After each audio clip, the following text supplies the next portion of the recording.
څنګه کولی شئ چې د خپل د کورنۍ غړي اروپا ته را دعوت کړئ؟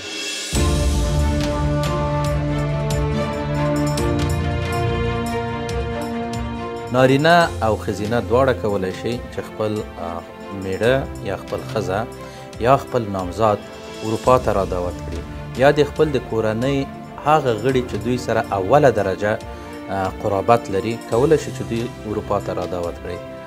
که چیرې تاسې منفي جواب ترلاسه کړی ده او یا هم تاسې انټرویو لرئ د مهاجرت ادارې سره، کوم احتمالي سوالونه او کوم لارښوونې حقوقي او قانوني شتون لري چې تاسو سره د یو بریالی انټرویو یا مصاحبې لپاره مرسته وکړي.